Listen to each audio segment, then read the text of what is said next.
Hello.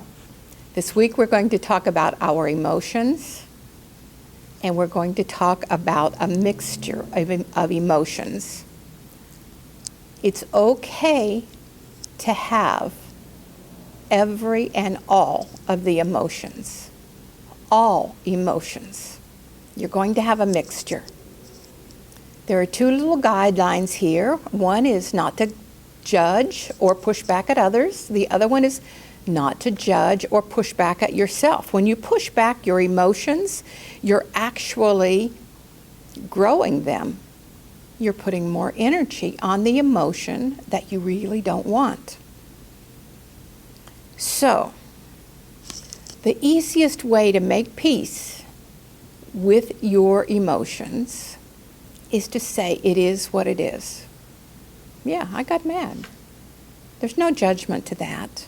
It is what it is. You want to do the same thing with your situation. Okay, I'm in this situation where money doesn't look too good. It is what it is. That's not to say, how could you have left me here with no money? This is terrible. I always fall into this situation. That's pushing back. You don't want to do that. It's okay to be sad or mad or afraid or whatever.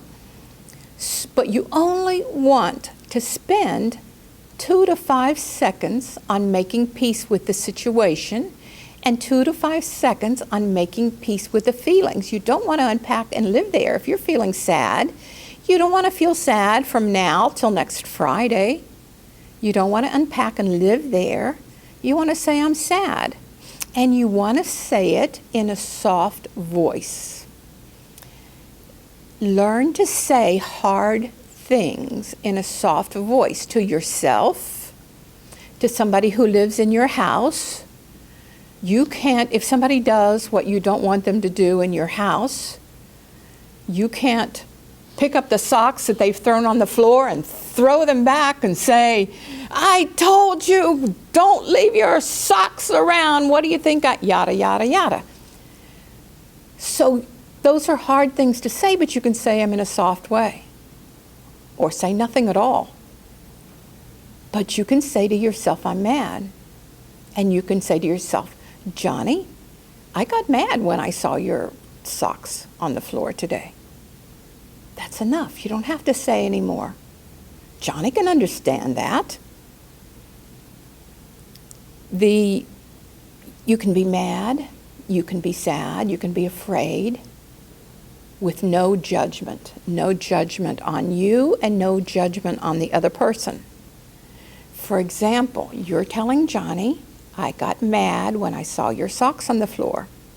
You're not saying to him, he always does that. You're not saying to him, he's a careless person. You're not saying anything. You're just saying your feelings in a soft way. So the first thing you're going to feel is a little bit of relief because you're not holding anything in when you make peace with it. So what do we do when we get mad? If it's just a little bit mad, you say, I'm mad. That made me mad. I'm mad. I got mad. Then laugh. Because sometimes getting mad is kind of ridiculous. I mean, in the grand scheme of things, who cares about some socks on the floor?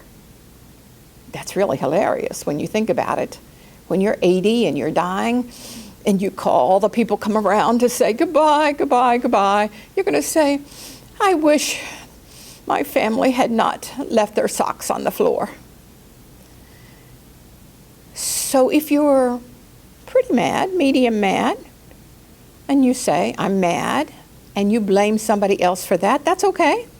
That's all right. Then you say nothing and you go do something else. You distract yourself. If you're really mad, like a volcano is going to explode, and sometimes we sensitives get very mad and it feels like a volcano. It's okay if you blame somebody. It's okay if you cry. But put no pressure on yourself. Be easy about it. When you cry, you can't beat up on yourself when you cry. You can't say, I always encounter these type of people, or people don't treat me right. No, no, no, no. Now, imagine a train going the wrong way, It's going this way. It's supposed to be going this way. And it's going 100 miles an hour. Can you just put your brakes on fast? No, it's going to jump the tracks. Can you turn it in the other direction, like turning it on a dime? No, it's going to jump the tracks. So what do you have to do when a train is going 100 miles an hour in the wrong direction?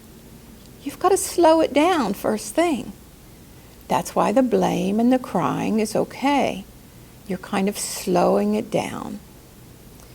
When you're mad and you explode like a volcano, you're probably not going to get rid of that in 25 minutes. And that's okay. That's okay.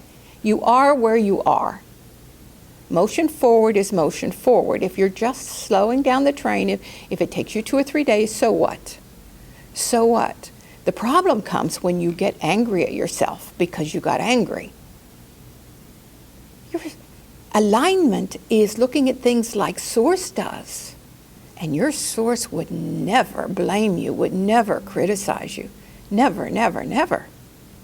So when it doesn't feel good, that means you're out of alignment. So, slowing the train down, putting the subject aside, not focusing on it so not to give it more energy, till you get to a point where you don't feel like a volcano exploding every time you think about it. Just take your time. Be easy on yourself.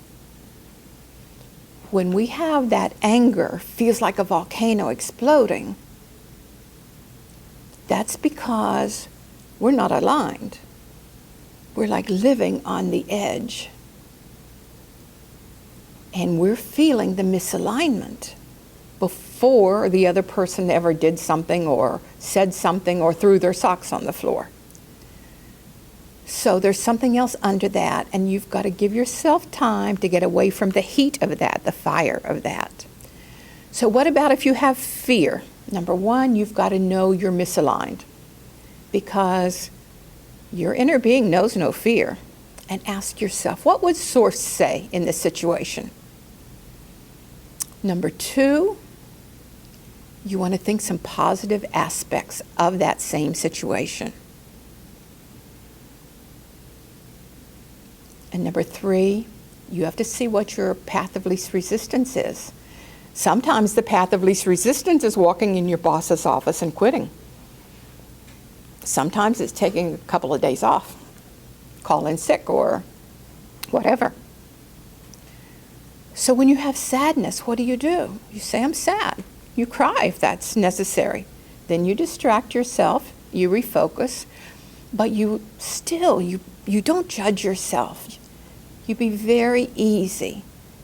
The reason that we push back against anger is because we saw people in our childhood who were very angry, and that anger was ugly, and it bothered us. Our sensitive souls could not take that anger. We hated that anger, and so we hate that in us. But there's no need to hate it in you. There's no need at all to hate that anger in you. You're going to have anger sometimes. If you find yourself with lots of negative emotions, know that that's a lack of worthiness. And you want to work on that issue. Your emotions are vibrational indicators. They don't create, they indicate. Thoughts create.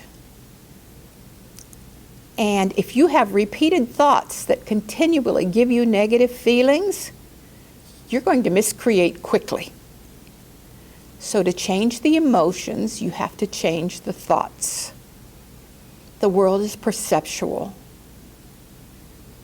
Change the thought, which changes the perception. If the indicator's not positive, which means if the emotion's not positive,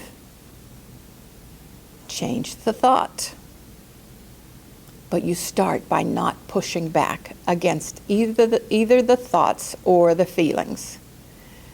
So this week you're going to notice your emotions, and you're going to have a really good week. Be easy about it. Go forth and prosper.